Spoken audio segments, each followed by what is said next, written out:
নমস্কাৰ স্বাগতম এতিয়াৰ বাতৰিলৈ ষ্টুডিঅ'ত মই প্ৰাঞ্জল শিলঙৰ হিংসাক লৈ অসমত সাময়িকভাৱে স্থগিত প্ৰতিবাদ সাময়িকভাৱে স্থগিত অসমৰ টেক্সি কেব চালকৰ প্ৰতিবাদ কাইলৈ পুৱা 7 বজাৰ পৰা পুনৰ হ'ব প্ৰতিবাদ কেইবা ঘণ্টাজোৰা উত্তেজনাময় পৰিস্থিতিৰ পাছত অসম আৰু মেঘালয়ৰ মাজত আৰম্ভ হ'ল পথ যোগাযোগ বুধবাৰে শিলঙত অসমৰ কিবাখনো বাহনত আক্ৰমণ কৰিছিল খাচী ছাত্ৰ সন্থাৰ প্ৰতিবাদকাৰীয়ে এই ঘটনাক লৈ ধাৰাবাহিক প্ৰতিবাদী কাৰ্যসূচী অসমৰ চালকসকলৰ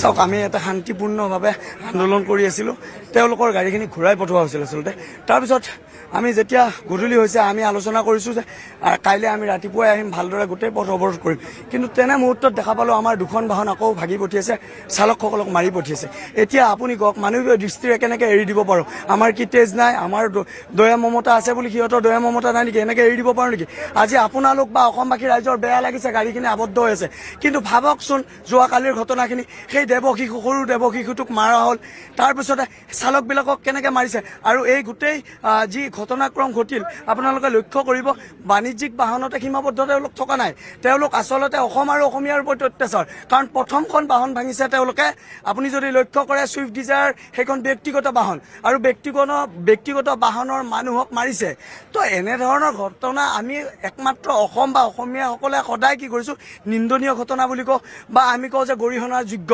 কিন্তু গৰিহণা দি আমি আশা এৰিলে নহ'ব আমি মেমৰেণ্ডম দিওঁ মেমৰেণ্ডম স্মাৰকপত্ৰ ক'ত যায় ডাষ্টবিনত থাকে নেকি আজি এই প্ৰায় 12 ঘণ্টা হ'ব 12 ঘণ্টা পাৰ হৈ গ'ল এতিয়ালৈকে ডিচি মহাশয় নাহিলে ইমান ডাঙৰ মানুহ নেকি আমি পাতি থোৱা নাই আমি ভোট দি জিকোৱা নাই নেকি যে পৰিবহণ মন্ত্ৰী এওঁলোকৰ আহিব লাগিছিল আমাৰো আহিব লাগিছিল এতিয়ালৈকে কিয় নাহিলে মানে ক'ৰবাত নহয় ক'ৰবাত গোপন মিটিৰেলি চলিছে নেকি যে এই নিৰীহ জনতাক এনেকৈ মানে বলিৰ পথা সজাই তেওঁলোক আৰামত থকা এৰিব লাগে চাওক তেওঁলোকে আমাৰ অসমীয়াৰ সৰলতাক দুৰ্বলতা বুলি ভাবি লৈছে আৰু সেইটো ভুল ভাবিছে আচলতে আমি অসমীয়া আলহী পৰায়ণ আমি ৱেলকামিং পিপুল হয় তাৰ অৰ্থ এইটো নহয় আমি যে সদায় এনেকৈ ৱেলকামিঙে হৈ থাকিম তেওঁলোকে মাৰি থাকিব আমি পিঠি পাতি থাকিম এনেকৈ হ'ব নেকি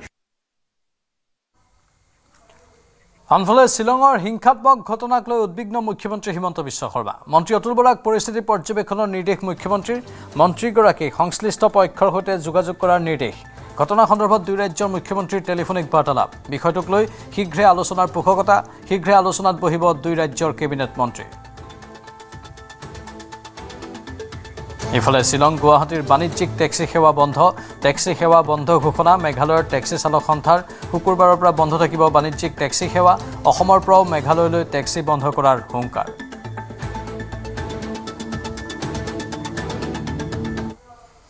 বৰঝাৰস্থিত আঞ্চলিক বতৰ বিজ্ঞান কেন্দ্ৰই অনাগত 5 দিনৰ বাবে অসমসহ সমগ্ৰ উত্তৰ পূৰ্বাঞ্চলৰ বতৰৰ আগজাননী প্ৰকাশ কৰিছে বতৰ বিজ্ঞানীৰ আগজাননী অনুসৰি প্ৰথম দিনা মিজোৰাম অৰুণাচল প্ৰদেশ অসম মেঘালয় নাগালেণ্ড মণিপুৰ আৰু ত্ৰিপুৰাৰ কিছু অঞ্চলত বৰষুণৰ সম্ভাৱনা আছে দ্বিতীয় দিনা সমগ্ৰ মিজোৰামৰ লগতে অসম আৰু মেঘালয়ৰ কিছু ঠাইত বৰষুণ হোৱাৰ সম্ভাৱনা আছে তৃতীয় দিনা সমগ্ৰ উত্তৰ পূৰ্বাঞ্চলতেই বৰষুণ হোৱাৰ সম্ভাৱনা ব্যক্ত কৰিছে বতৰ বিজ্ঞানীসকলে চতুৰ্থ দিনাও উত্তৰ পূৰ্বাঞ্চলৰ লগতে অসমত মধ্যমীয়া বৰষুণৰ সম্ভাৱনা আছে আনহাতে পঞ্চম দিনা উত্তৰ পূৰ্বাঞ্চলৰ কিছু অঞ্চলত বৰষুণ হোৱাৰ সম্ভাৱনা আছে अरुणाचल प्रदेश असम मेघालय नागालैंड मणिपुर और त्रिपुरा के अनेक स्थानों में मध्यम स्तर की बारिश होने की संभावना है डे 2 की बात करें तो डे 2 में हम लोग एक्सपेक्ट कर रहे हैं कि नागालैंड और मिजोरम के अधिकांश स्थानों में मध्यम स्तर की बारिश होने की संभावना है जबकि अरुणाचल प्रदेश असम मेघालय मणिपुर और त्रिपुरा के अनेक स्थानों में मध्यम स्तर की बारिश होने की संभावना है डे 3 में एक्सपेक्ट कर रहे हैं कि मिजोरम के अधिकांश स्थानों में मध्यम स्तर की बारिश होने की संभावना है जबकि अरुणाचल प्रदेश असम मेघालय नागालैंड मणिपुर और त्रिपुरा के अनेक स्थानों में मध्यम स्तर की बारिश होने की संभावना है डे 4 में एक्सपेक्ट किया जा रहा है कि मेघालय नागालैंड मणिपुर मिजोरम और त्रिपुरा के अनेक स्थानों में मध्यम स्तर की बारिश होने की संभावना है जबकि अरुणाचल प्रदेश और असम के कुछ स्थानों में हल्की से मध्यम स्तर की बारिश होने की संभावना है और डे 5 में एक्सपेक्ट कर रहे हैं कि मिजोरम और त्रिपुरा के अनेक स्थानों में मध्यम स्तर की बारिश होने की संभावना है जबकि अरुणाचल प्रदेश असम मेघालय नागालैंड और मणिपुर के कुछ स्थानों में हल्की से मध्यम स्तर की बारिश होने की संभावना है अब रही बात वेदर वार्निंग की तो डे 1 डे 2 और डे 3 में हम लोग एक्सपेक्ट कर रहे हैं कि अरुणाचल प्रदेश असम मेघालय नागालैंड, मणिपुर, मिजोरम और त्रिपुरा के 1 या 2 स्थानों में थंडरस्टॉर्म, लाइटनिंग होने की संभावना है, जबकि अरुणाचल प्रदेश, असम, मेघालय, नागालैंड, मणिपुर और मिजोरम के 1 या 2 स्थानों में हैवी रेन होने की संभावना है। डे 4 में एक्सपेक्ट कर रहे हैं कि असम, मेघालय और नागालैंड के 1 या 2 स्थानों में थंडरस्टॉर्म, लाइटनिंग होने की संभावना है, जबकि अरुणाचल प्रदेश, असम, मेघालय और नागालैंड के 1 या 2 स्थानों में हैवी रेन होने की संभावना है। শিৱসাগৰ জিলা আয়ুক্তৰ বিৰুদ্ধে ক্ষোভ বিধায়ক অখিল গগৈৰ। শিৱসাগৰ জিলাখনত বানৰ প্ৰকোপত প্ৰায় ৩৭,০০০ পৰিয়াল ক্ষতিগ্ৰস্ত হোৱা বুলি দাবী বিধায়কজনৰ। বানপীড়িতক ক্ষতিপূৰণ প্ৰদানৰ বাবে ASDMA এপ মুকলি নকৰাৰ অভিযোগত জিলা আয়ুক্ত মৃদুল যাদৱৰ ওপৰত খৰ্গহস্ত হৈ পৰে বিধায়ক অখিল গগৈ। অহা ৩ দিনৰ ভিতৰত বানপীড়িত লোকসকলে ১৫,০০০ টকাৰ ক্ষতিপূৰণ নাপালে জিলা আয়ুক্তৰ বিৰুদ্ধে ব্যৱস্থা গ্ৰহণ কৰা হ'ব বুলি হুংকাৰ দিয়ে বিধায়কজনে। বানৰ ক্ষয় ক্ষতিৰ জৰীপ সন্দৰ্ভত মন্ত্ৰী পীযুষ হাজৰিকাৰ সৈতে ভিডিঅ' কনফাৰেন্স যোগে আলোচনাত মিলিত হ'ব বুলিও অখিল গগৈয়ে সদৰি কৰে। आप लोग का पास 10,000 है। आप लोग बोल रहे हैं कि लोग डुप्लीकेसी कर रहा है, डुप्लीकेसी कर रहा है, तो ये प्रॉब्लम आप लोग का है ना। देख लीजिए डुप्लीकेसी की कैसे होता है। आप लोग का साथ ये आधार है ना, आधार है नंबर 1। बोला है मंत्री ने बोला कि एक लोगों ने 3-4 ये ले लिया, 15,000 रुपया 3-4 बार ले लिया। अरे भाई आधार है, कैसे ले पाएंगे? नंबर 1। नंबर 2, इसके बाद एक फैमिली ने 2 आधार दो ले लिया, 2 बेनिफिशियरी बोल दिया। तो हम लोग का क्या ये नहीं है क्या? क्या ये रेशन कार्ड है? रेशन कार्ड है, रेशन कार्ड का साथ आधार का एक बार ये देख लीजिए, तो कैसे ले पाएंगे? तो किसी ने ले लिया, ठीक है, किसी ने ये रेशन कार्ड हम लोग चेक नहीं किया, किसी ने ले लिया, आधार कार्ड दिखा के ले लिया कि 2 टाइम्स ले लिया। तो हम लोग तो देने वाला है ना, वो कल परसों उस लोग को तो ये कॉम्पेंसेशन देने वाला है, उससे अभी हम लोग डिडक्ट कर सकता हूँ, डिडक्ट कर सकता हूँ। लेकिन अभी जो लोग मिलने वाला है, तो मोर कन्स्टिट्युएंसी 46,000 মানুহে পাব লাগে, পাইছে 25-26,000। 25-26,000 এতিয়ালৈকে পাইছে। 33 পালেও 33 যদি পাই যায়, 46 মাইনাছ 33 কিমান হ'ব? 13 টো যি সময়ত মই CMৰ পৰা উলিয়াই লৈছো, সেই সময়ত আপুনি কিয় কৈছে নালাগে? আপুনি কালি মোক কৈছে, আজি CMক কৈছে, এতিয়া মই ক'বলৈ বেয়া পাই আছো। যেতিয়া CMৰ লগত আপুনি কথা পাতিছে, মই চব কথা গম পাই আছো। মই গম পাই আছো। মইতো এইটো কৈছো কি আপুনি 8,000 দিছে, তাৰ মধ্যে 75% ৰিজেক্টেড হৈ গ'ল বিকজ ইটস ডুপ্লিকেট। এইটো বাদ দিয়ক না, এইটো মই কিয় দিব লাগে আপোনাক মই কিয় দিব লাগে? ये जो एप्लीकेशन आना है आपके लिए आना पड़ेगा। तो आपका जो सर्कुल ऑफिसर है, आपका ADC ये है, आप DC हो, आपके लिए आएगा। मुझे भी क्या आना पड़ता है, क्योंकि आप लोग का जो सिस्टम है ये आता नहीं है। যে অহা পৰহিলৰ ভিতৰত মোৰ সমষ্টিৰ বানপানী খোৱা প্ৰত্যেকটো পৰিয়ালে যদি 15,000কে টকা নাপায়, তেতিয়াহ'লে DCৰ ওপৰত একশ্যন লোৱা হ'ব বুলি মই জনাই দিছোঁ। কাইলৈ টেলিকনফাৰেন্স হ'ব, ভিডিঅ' কনফাৰেন্স হ'ব, আৰু অহা মঙলবাৰে পীযুষ হাজৰিকা ডাঙৰীয়া নিজে শিৱসাগৰলৈ আহি শিৱসাগৰৰ উপায়ুক্ত আৰু মোক লগত লৈ এখন বৈঠক হ'ব, আৰু টাউন আৰু গাঁৱৰ প্ৰত্যেকটো পৰিয়ালে যাতে সঠিকমতে ছাৰ্ভে কৰি সঠিকমতে ক্ষতিপূৰণ পায়, যিটো মই 10 লাখ টকা ডিমাণ্ড কৰি আছোঁ, সেই কথাখিনি পাতিবৰ কাৰণে অহা মঙলবাৰৰ দিনা অৰ্থাৎ 25 তাৰিখ নে 26 তাৰিখৰ দিনা পীযুষ হাজৰিকা ডাঙৰীয়া আমাৰ শিৱসাগৰলৈ আহিব, বৈঠক হ'ব, আৰু সেই বৈঠকতে সিদ্ধান্ত গ্ৰহণ কৰা হ'ব। স্থলপথেৰেই নহয় জলপথেৰেও নিষিদ্ধ ড্ৰাগছৰ বেহা। জিৰিবামত বৰাক নদীৰে ড্ৰাগছৰ ৰমৰমীয়া ব্যৱসায়। আসাম ৰাইফলছৰ অভিযানত 6 সৰবৰাহকাৰী ধৃত, প্ৰায় 27.288 কোটি টকাৰ নিষিদ্ধ ড্ৰাগছ জব্দ। হেৰইন আৰু নিচাজাতীয় টেবলেটৰ ভাণ্ডাৰ জব্দ। 90,000 টেবলেট, 48 গ্ৰাম হেৰইন জব্দ এই অভিযানত। মিজোৰামৰ পৰা অসমলৈ ড্ৰাগছ সৰবৰাহৰ চেষ্টা চক্ৰটোৰ।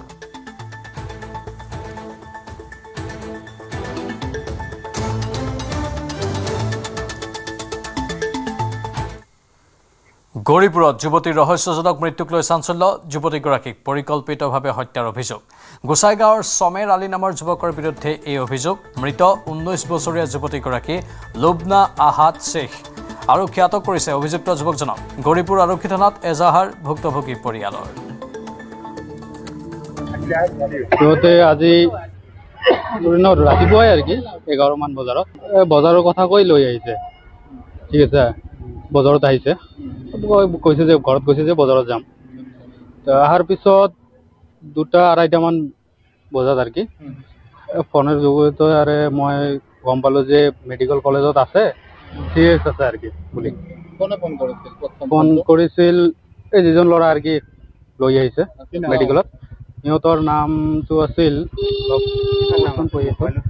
সমেৰ আলী সমেৰ আলী ঘৰ হ'ল গোসাইগাঁও সিহঁতে কৈছে যে মোৰ লগত দেখা কৰিব আহিছে অহাৰ পিছত মোৰ গাড়ীত উঠাতে মানে অলপ হেৰি কৰিছে আৰু মাথাটো কৰাৰ পিছত আৰু পৰি গৈছে মই মেডিকেলত লৈ গৈছো এতিয়া মই যেটো গম পালো আৰু কি যে মেডিকেলত যোৱাৰ পিছত যে সিহঁতে মাৰিছে আৰু ইকো সেন্সিটিভ জোনত হোটেল বা ৰিজৰ্ট নিৰ্মাণত বাধা নাথাকে পাহাৰ নদী খন্দা পৰিৱেশ বিনষ্ট কৰা উদ্যোগ স্থাপনহে ইকো সেন্সিটিভ জোনত নিষিদ্ধ ইকো সেন্সিটিভ জোনৰ পৰিসৰ হ্ৰাস কৰি মুখ্যমন্ত্ৰীয়ে ব্যৱসায়ীসকলক অবাধে পাহাৰ খনন আৰু ষ্টোন ক্ৰেচাৰ বহুৱাৰ সুৰুঙা কৰি দিব বিচাৰিছে বুলি অভিযোগ অখিল গগৈৰ কাজিৰঙাৰ ইকো সেন্সিটিভ জোনৰ পৰিসৰ হ্ৰাসক লৈ বিতৰ্ক অব্যাহত ইকো সেন্সিটিভ জোনৰ পৰিসৰ হ্ৰাসৰ বিৰোধিতা অখিল গগৈৰ ইকো সেন্সিটিভ জোনৰ পৰিসৰ হ্ৰাস কৰি মুখ্যমন্ত্ৰীয়ে ব্যৱসায়ীসকলক অবাধে পাহাৰ খনন আৰু ষ্টন ক্ৰেচাৰ বঢ়োৱাৰ সুৰুঙা কৰি দিব বিচাৰিছে বুলিও মন্তব্য শিৱসাগৰৰ বিধায়কগৰাকীৰ অসমৰ মুখ্যমন্ত্ৰীয়ে এই কথা কৈ এটাহে কথা ক'ব খুজিছে আমি নিজৰ ভিতৰত এনে কাজিয়া লাগি আছো অসমৰ মুখ্যমন্ত্ৰীয়ে ক'ব খুজিছে যে আগতে আমি যিটো শিল খন্দা বন্ধ কৰি দিছিলোঁ ষ্টন মাইনিং বন্ধ কৰি দিছিলোঁ কাৰ্বি পাহাৰটো আকৌ খুলি দিম অসমৰ মুখ্যমন্ত্ৰীয়ে ক'ব খুজিছে যে আগতে আমি কয়লা খনন বন্ধ কৰিছিলোঁ সেইটো আকৌ খুলি দিম কোন মানুহে আপোনালোকে কওকচোন যে কাজিৰঙাৰ ওপৰত কোনে শিল খনন আৰু কয়লা খনন কৰিবলৈ দিব কওকচোন অখিল গগৈৰ মতে ইকো সেন্সিটিভ জোনত হোটেল বা ৰিজৰ্ট নিৰ্মাণত বাধা নাথাকে পাহাৰ নদী খন্দা পৰিৱেশ বিনষ্ট কৰা উদ্যোগ স্থাপনহে ইকো সেন্সিটিভ জোনত নিষিদ্ধ এই তিনিটা মুখ্য বাধাৰ বাহিৰে স্থানীয় লোকৰ জীৱিকা আৰু সংস্থাপনৰ বাবে পৰিৱেশ অনুকূল হোটেল বা ৰিজৰ্ট নিৰ্মাণত কোনো বাধা থাকিব নালাগে ইকো সেন্সিটিভ জোন থাকিলেও আপুনি আপোনাৰ ঘৰটো বনাবই পাৰিব আপুনি এটা ৰিজৰ্ট বনাবই পাৰিব আপুনি আপোনাৰ আমাৰ ইয়াত যিখিনি কাজিৰঙা কহৰা বা কাজিৰঙাৰ সমস্ত এলেকাটোত যিবিলাক ধৰণৰ আমাৰ ইকনমিক কাৰ্যকলাপ চলে ঘৰ বনোৱা পৰা খুব বেছি ৰিজৰ্ট এটা বনোৱা লাগে আৰু সেই আটাইবিলাক কাম ইকো সেন্সিটিভ জোন থাকিলেও কোনো ধৰণে ক্ষতিগ্ৰস্ত নহয় এটা হ'ল ইকো সেন্সিটিভ জোনত শিল খান্দিব নোৱাৰে মাইনিং বা কয়লা খান্দিব নোৱাৰে মাইনিং তো এক নম্বৰ কথাটো হ'ল যে ইকো সেন্সিটিভ জোনত মাইনিংটো সম্ভৱপৰ নহয় মাইনিং নিষিদ্ধ ইফালে উজনি অসমৰ ভয়াৱহ বান পৰিস্থিতিৰ পৰা জনসাধাৰণৰ দৃষ্টি আঁতৰাই ৰাখিবলৈহে চৰকাৰে এই সময়ত ইকো সেন্সিটিভ জোনৰ বিভ্ৰান্তিকৰ বিতৰ্কৰ সৃষ্টি কৰা বুলি অভিযোগ উত্থাপন কৰিছে অখিল গগৈয়ে মুখ্যমন্ত্ৰীয়ে এই বিতৰ্কটো এই সময়ত এইকাৰণেহে উলিয়াই দিছে যে আমাৰ তিনিখন জিলাত যি মহাপ্ৰলয় হৈছিলে সেই বস্তুটো বিপথে যাব লাগে বিতৰ্কটো বেলেগ হ'ব লাগে আৰু লোকেল মানুহৰ লগত প্ৰকৃতি প্ৰেমীবিলাকৰ লগত এটা সংঘাত লগাব লাগে মই ভাবোঁ যে একেটা সময়ত লোকেল মানুহখিনিও ঠিক আছে একেটা সময়ত প্ৰকৃতি প্ৰেমীখিনিও ঠিক আছে লোকেল মানুহৰ ইয়াত অধিকাৰো লাগিব ইয়াত কমপ্লিটলি কাজিৰঙাৰ বন্যপ্ৰাণীৰ জীৱনৰ নিৰাপত্তা আৰু তেওঁলোকক সুচলভাৱে অহা যোৱা কৰিব পৰা পৰিৱেশো লাগিব কাজিৰঙাৰ পৰা Bitupan Bora report news 18 Assam north east আজি 100 দিন সম্পূৰ্ণ মুখ্যমন্ত্ৰী হিমন্ত বিশ্ব শৰ্মা নেতৃত্বাধীন ৰাজ্য চৰকাৰৰ দ্বিতীয়টো কাৰ্যকালৰ প্ৰথমখন অধিৱেশনতেই সমনাগৰিক সংহিতাৰ গৃহীতকৰণেৰে সবল পদক্ষেপ দৃঢ় আৰু উদ্যমী খোজেৰে আগুৱাইছে মুখ্যমন্ত্ৰী হিমন্ত বিশ্ব শৰ্মা 100 দিন সম্পূৰ্ণ হোৱাৰ দিনাই প্ৰধানমন্ত্ৰীৰ সাক্ষাৎ মুখ্যমন্ত্ৰীৰ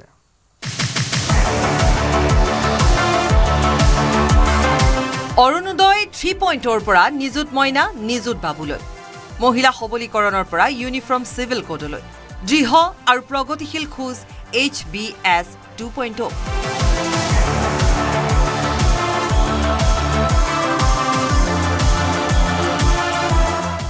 12 মে 2026 দিনৰ 11:45।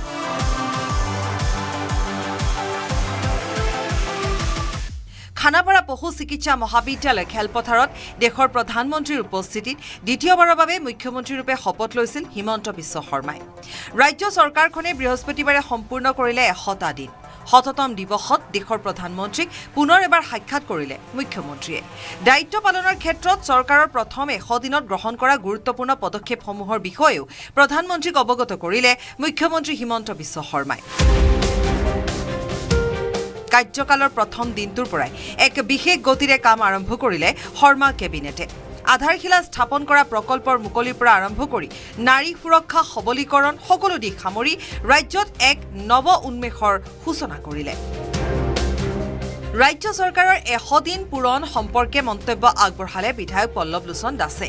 বিজেপি বিধায়ক দাসৰ মতে জনতাৰ আশা আকাংক্ষা পূৰণত সফল হৈছে বৰ্তমানৰ চৰকাৰ।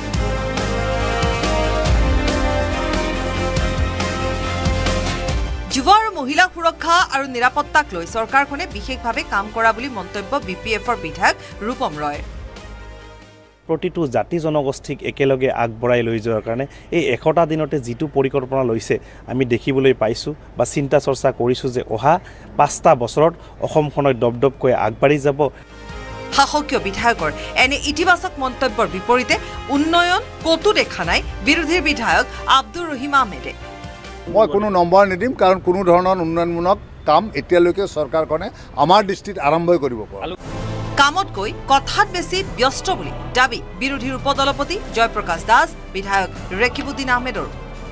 আমি 100 দিনৰ কাম কাজতো আমি এনেকুৱা ভাল একো দেখা নাই, বা বাজেট অধিৱেশনটোহে দেখিলোঁ আৰু তাৰপিছতো আমি ডেভেলপমেণ্টত একো দেখা নাই। কেৱল মাইকৰ আগত কথা ক'লেই নহ'ব, মানুহৰ দুখ দূৰ হ'ব লাগিব। বিৰোধীৰ এই নৈৰাশ্যৰ বিপৰীতে উজনিৰ বান পৰিস্থিতিয়ে প্ৰগতি কিছু স্থবিৰ কৰা বুলি মন্তব্য বিধায়ক পল্লৱ লোচন দাসৰ। 100তম দিন গৰকা চৰকাৰে ইতিমধ্যে পুনৰ আৰম্ভ কৰিছে নিৰ্বাচনৰ আগে বন্ধ কৰা আঁচনি। জনমতত সংখ্যাগৰিষ্ঠতাৰ চেঞ্চুৰী পাৰ কৰি দিয়া শাসকীয় মিত্ৰজোঁটে পৰৱৰ্তী দিন মাহ বছৰত কিদৰে উন্নয়নৰ গতি ত্বৰান্বিত কৰিব পাৰে সেয়া হ'ব লক্ষণীয়। বলেন Bhattacharya report, news 18 Assam north east. এমাহ ধৰি শুকোৱা নাই শিৱসাগৰৰ বহু স্থানৰ পানী। বিগত 19 জুলাইতেই কালৰূপ ধাৰণ কৰা বাঢ়নী পানী আজিও শুকোৱা নাই বিভিন্ন অঞ্চলত, যাৰ ফলত এমাহ হৈ যোৱাৰ পাছতো দুৰ্ভোগ ভুগি থাকিবলগীয়া হৈছে বহু বন্যাৰ্থই।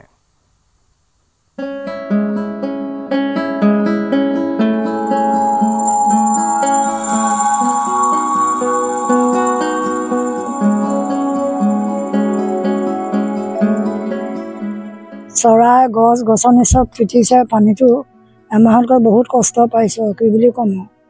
ফটা পেটিকোট পিন্ধি আছোঁ, লেতেৰা কাপোৰ পিন্ধি আছোঁ।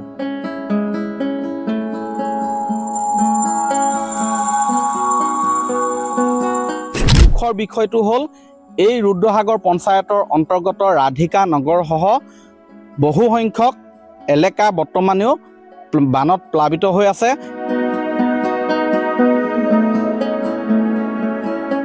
এই অঞ্চলটোত মেটেকা নাছিলে, কিন্তু এতিয়া দেখা গৈছে যে ইয়াৰ পানীখিনি ইয়াতে আবদ্ধ হৈ থকাৰ লগতে যেতিয়াই পানী বাঢ়ি ইয়াত প্ৰৱেশ কৰিছিলে তেতিয়াই সোঁতে ইয়াত মেটেকা লৈ আনিছিলে, আৰু সেই বৰ্তমান মেটেকাই ছানি ধৰিছে, সমান্তৰালকৈ আছে পানী।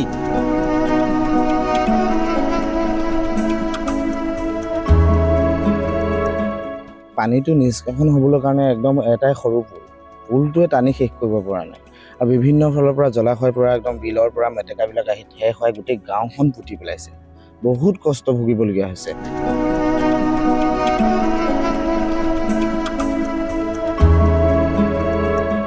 চাৰিওফালে এই জনবসতি প্ৰধান অঞ্চলটোত বৰ্তমান সম্পূৰ্ণ মেটেকাৰে ভৰপূৰ হৈ আছে। এই মেটেকাসমূহ যেতিয়ালৈকে সঠিকভাৱে আঁতৰাই নিদিব পানী নিষ্কাশনৰ ব্যৱস্থা কৃত্ৰিম পদ্ধতিৰে নকৰিব তেতিয়ালৈকে কিন্তু এই অঞ্চলৰ এই সমস্যা সমাধান হোৱাৰ আশা কম।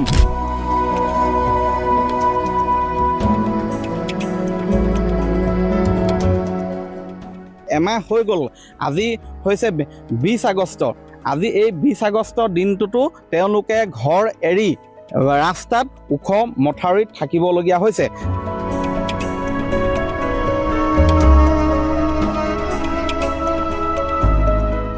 এই পানীটো পৰে আইলাত, আইলাই আপোনাৰ ভাগ কৰি আমাৰ নামদাং নৈত পেলায়, মিটঙত পেলায়। কিন্তু নামদাং নৈখনো বন্ধ হৈ আছে, যিখন নিষ্কাশন কৰিলে কুকুৰে মুতা নিচিনা কামো কিছুমান হ'ল, কিন্তু এতিয়া বন্ধ হৈ গ'ল, পানী যোৱাই নাই। তাৰ ফলতে আজি এমাহ অতিক্ৰম হৈ গ'ল, কিন্তু পানী ইয়াৰ পৰা ওলাই যোৱা নাই। বহুত দিন হ'ল, আজি এমাহ হ'ল, এমাহত পানী ডুবি আছে ঘৰ।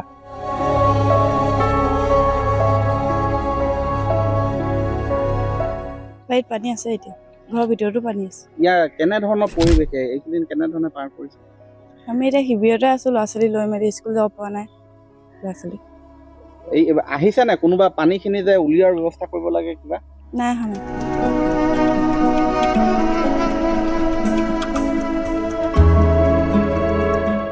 অধিকাংশ গাঁও বৰ্তমান শুকালে, গাঁৱত পানী শুকালে, কিন্তু এই ৰুদ্ৰসাগৰ পঞ্চায়তৰ অন্তৰ্গত ৰাধিকা নগৰ বৰ্তমানেও সম্পূৰ্ণ প্লাবিত হৈ আছে।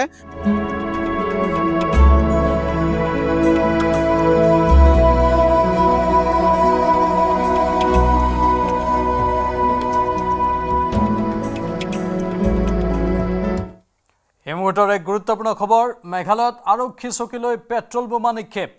নংমাইচং আৰক্ষী চকীলৈ দুষ্কৃতিকাৰীৰ পেট্ৰল বোমা। অৱশ্যে ঘটনাত হতাহত হোৱা নাই কোনো লোক। নিশা 9 বজাৰ পৰা 9:30 বজাৰ ভিতৰত এই ঘটনা সংঘটিত হৈছে। দুষ্কৃতিকাৰীক বিচাৰি আৰম্ভ মেঘালয় আৰক্ষীৰ অভিযান।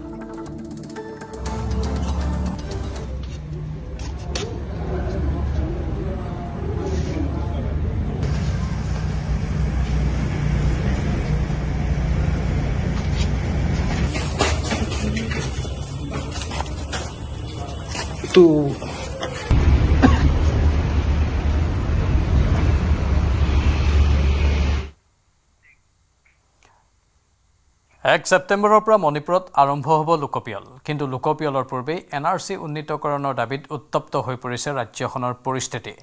NRC উন্নীত নকৰাকৈ লোকপিয়ল অনুষ্ঠিত কৰিবলৈ নিদিয়াৰ হুংকাৰ প্ৰতিবাদকাৰীৰ। প্ৰতিবাদৰ মাজতে ইম্ফলত সৃষ্টি হয় উত্তেজনাময় পৰিস্থিতিৰ।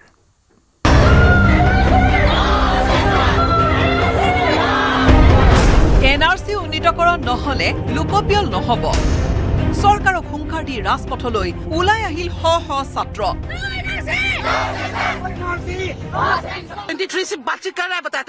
पहले का फॉर्मर बता रहा था ना, एनआरसी का बात ही कर रहे हैं, तो एनआरसी बात करने से वो सेंसस का कैसे एक्सेप्ट कर लिया वो लोग ने। শিক্ষা অনুষ্ঠান বন্ধ কৰি প্ৰতিবাদত নামিছে মণিপুৰৰ ছাত্ৰ সমাজ। NRC উন্নীতকৰণৰ দাবীত ইম্ফলত দুদিন ধৰি হিংসাত্মক পৰিস্থিতি। 1 ছেপ্টেম্বৰৰ পৰা চুবুৰীয়া ৰাজ্য মণিপুৰত আৰম্ভ হ'ব লোকপিয়ল। কিন্তু লোকপিয়লৰ পূৰ্বে মণিপুৰত ৰাষ্ট্ৰীয় নাগৰিকপঞ্জী উন্নীতকৰণৰ দাবী জনাইছে স্থানীয় লোক তথা বিভিন্ন দল সংগঠনে। মণিপুৰত ৰাষ্ট্ৰীয় নাগৰিকপঞ্জী উন্নীতকৰণৰ দাবীত JFD অৰ্থাৎ campaign for just and fair ডিলিমিটেশ্যনে দুদিনীয়াকৈ আহ্বান জনাইছিল ধৰ্মঘটৰ। এই প্ৰতিবাদৰ সময়ছোৱাত ৰাজ্যখনত সংঘটিত হয় কেইবাটাও হিংসাত্মক পৰিস্থিতিৰ। No NRC, no census. NRC উন্নীতকৰণৰ দাবীত JFD অৰ্থাৎ campaign for justice and fair ডিলিমিটেশ্যনে আহ্বান জনোৱা প্ৰতিবাদৰ সময়তে ইম্ফলত সৃষ্টি হ'ল এক অভূতপূৰ্ব পৰিস্থিতিৰ। প্ৰতিবাদকাৰীসকলে মণিপুৰৰ মুখ্যমন্ত্ৰী ইউমনাম খেমচান্দ আৰু গৃহমন্ত্ৰী গোবিন্দ দাস কণ্ঠৌজামৰ প্ৰতিকৃতি দাহ কৰি ক্ষোভ উজাৰে। প্ৰতিবাদৰ সময়ছোৱাত পূব ইম্ফলৰ লামলুং বজাৰত আছাম ৰাইফলছৰ কনভয় আগভেটি ধৰে প্ৰতিবাদকাৰীয়ে। কনভয়ৰ সন্মুখত শুই প্ৰতিবাদ সাব্যস্ত কৰাক লৈ পৰিস্থিতি অধিক উত্তপ্ত হৈ উঠে। ৰাষ্ট্ৰীয় নাগৰিকপঞ্জী নৱীকৰণ নকৰাকৈ কোনো কাৰণতে ৰাজ্যখনত লোকপিয়ল হ'বলৈ দিয়া নহ'ব বুলি সকীয়াই দিয়ে প্ৰতিবাদকাৰীসকলে।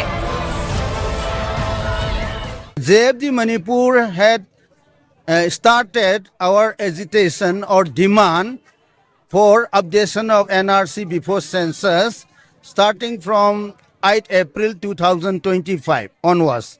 And we are continuing our demand till today, and we will continue our demand till our goal has achieved. ইফালে আইন শৃংখলাৰ অৱনতিৰ বাবে মণিপুৰত বৃহস্পতিবাৰৰ পৰা 22 আগষ্টলৈ সকলো শিক্ষা প্ৰতিষ্ঠান বন্ধ ঘোষণা শিক্ষা বিভাগৰ চৰকাৰী আৰু ব্যক্তিগত সকলো ধৰণৰ শিক্ষা অনুষ্ঠানত প্ৰযোজ্য হ'ব এই নিৰ্দেশ। এতিয়া লোকপিয়লক লৈ প্ৰতিবাদকাৰীৰ দাবী চৰকাৰে কিদৰে গ্ৰহণ কৰে সেয়া পৰৱৰ্তী সময়ত লক্ষণীয় হ'ব। ইম্ফলৰ পৰা বিশ্বজিৎ মেধিৰ ৰিপৰ্ট নিউজ 18 অসম।